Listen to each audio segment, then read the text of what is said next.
স্বাধীনতা, গণতন্ত্র, মানুষের অধিকার প্রতিষ্ঠা ও নারী শিক্ষা সহ দেশ গঠনের সার্বিক অবদানের স্বীকৃতিস্বরূপ দেশনেত্রী বেগম খালেদা জিয়াকে স্বাধীনতা পুরস্কার 2026 মরণোত্তর প্রদান করা হলো।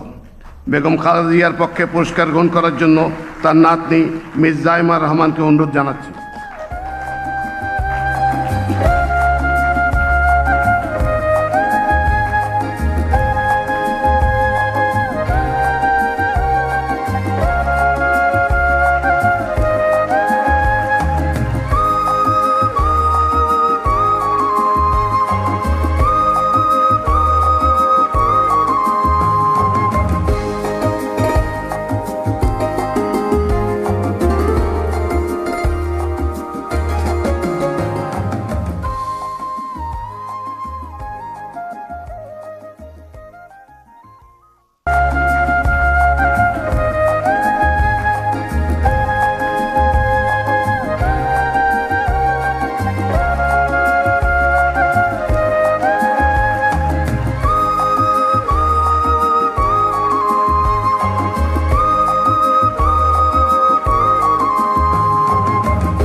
বিসমিল্লাহির রহমানির রহিম। স্বাধীনতা পুরস্কার 2026 এই মহতী অনুষ্ঠানের সম্মানিত সভাপতি, স্বাধীনতা পদকপ্রাপ্ত গুণীজন, মন্ত্রী পরিষদের সম্মানিত সদস্যবৃন্দ, উপস্থিত সেনা, নৌ ও বিমান বাহিনী প্রধানগণ,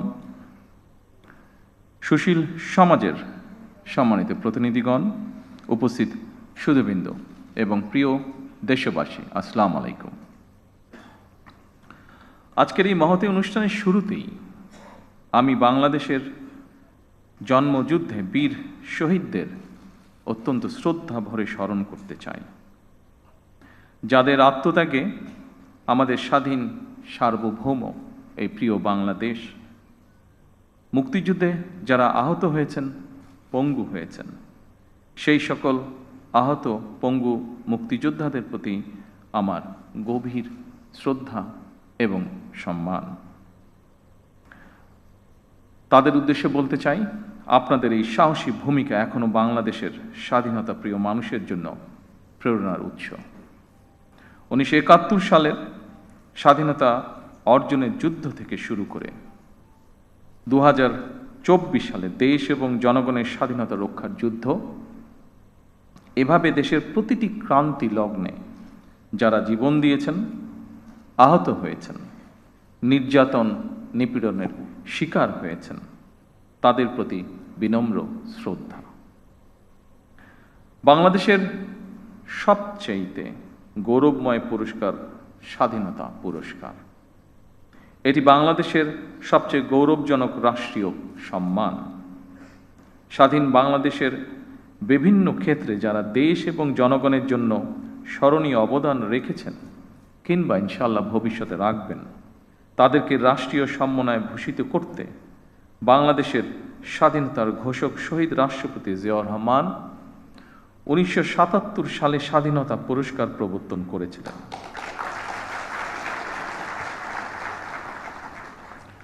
আজকের এই অনুষ্ঠানে আমি বাংলাদেশের স্বাধীনতার ঘোষক শহীদ রাষ্ট্রপতি জিয়াউর রহমান সহ স্বাধীনতা এবং মুক্তিযুদ্ধের ইতিহাসের সকল জাতীয় নেতার ভূমিকা এবং অবদানকে শ্রদ্ধা এবং ভালোবাসার সাথে স্মরণ করছি।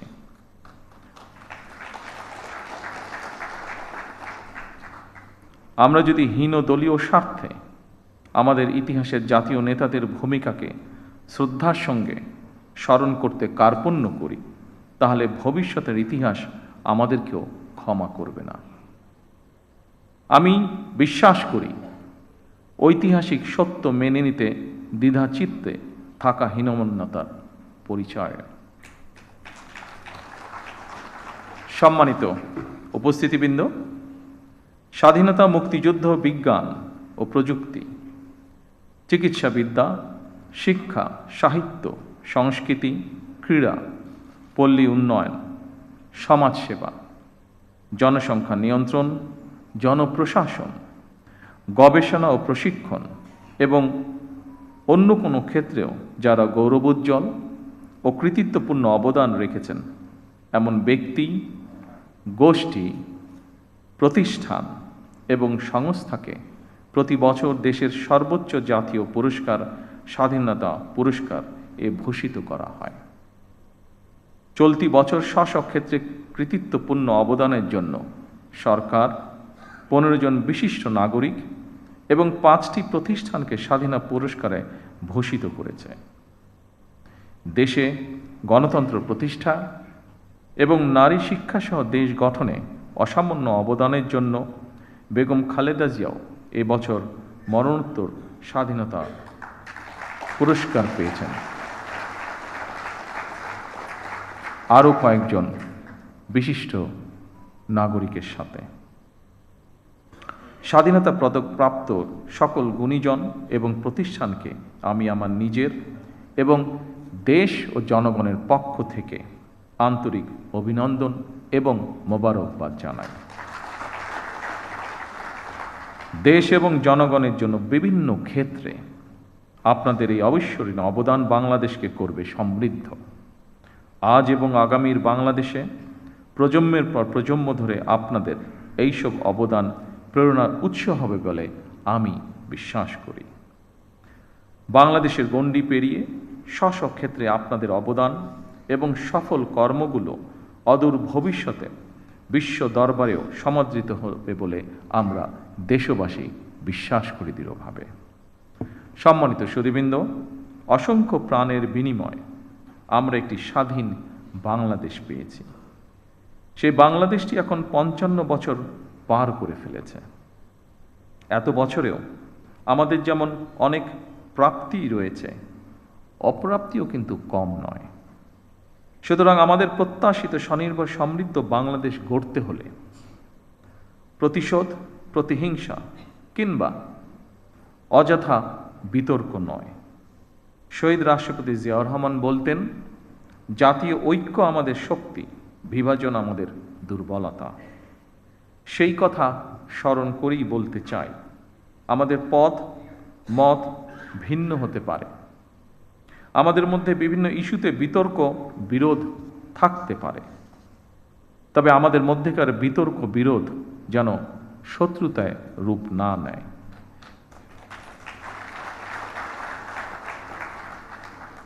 দেশের স্বার্থে অবশ্যই সে ব্যাপারে আমাদের সবাইকে অত্যন্ত সতর্ক থাকা জরুরি, কারণ বাংলাদেশের স্বার্থ বিরোধী চক্র এখনো সুযোগের অপেক্ষায় রয়েছে।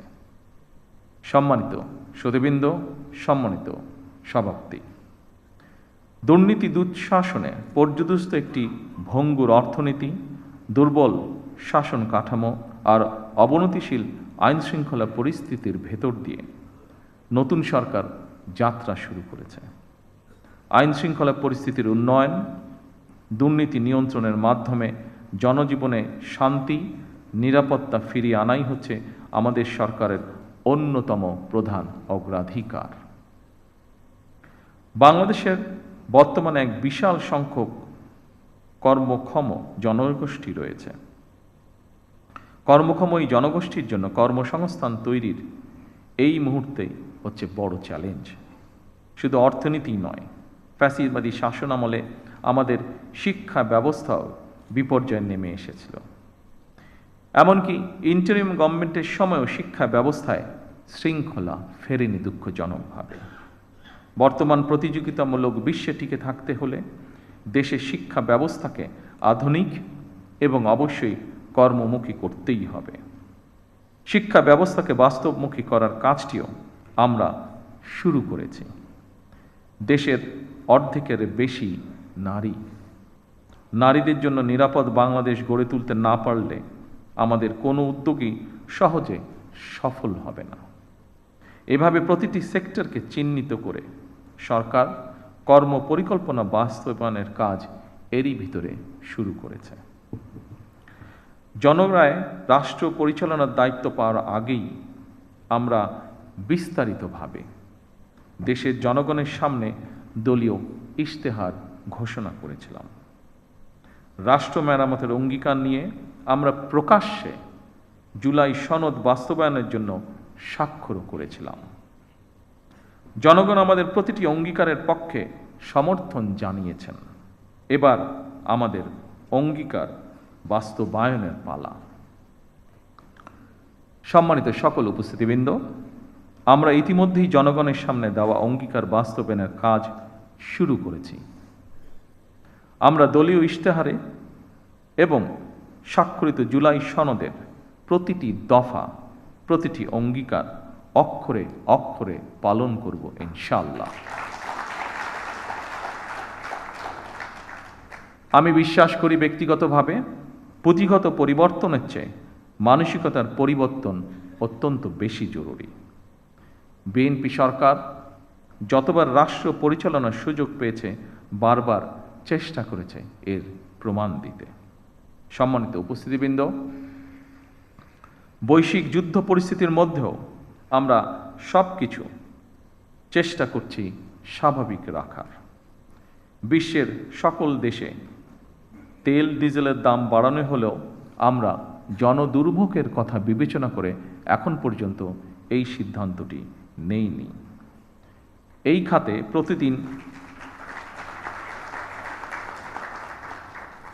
খাতে প্রতিদিন শত শত কোটি টাকা ভর্তুকি দিয়ে হলেও সরকার চেষ্টা করছে আন্তরিকভাবে পরিস্থিতি স্বাভাবিক রাখার।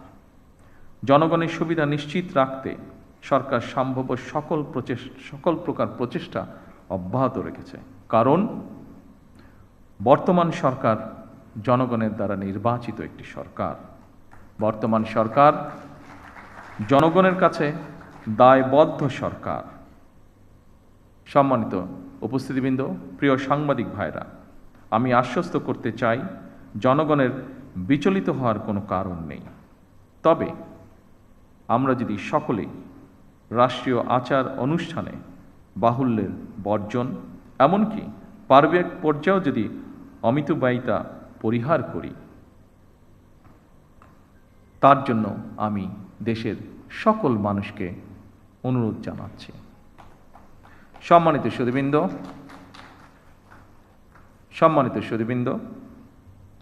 আজ যারা স্বাধীনতা পদকে ভূষিত হলেন, আপনারা প্রত্যেকে জাতির গৌরব। আপনাদের মতন সফল মানুষরা আগামী প্রজন্মের সামনে দৃষ্টান্ত হয়ে উঠুন, এই প্রত্যাশায় আপনাদেরকে আমি আরও একবার ধন্যবাদ জানাতে চাই। যারা মরণোত্তর পুরস্কার পেয়েছেন, আল্লাহর দরবারে তাদের মাগফিরাত কামনা করছি। সম্মানিত উপস্থিতিবৃন্দ, আমি এই বলে আমার বক্তব্য শেষ করছি। আল্লাহ হাফেজ। বাংলাদেশ জিন্দাবাদ।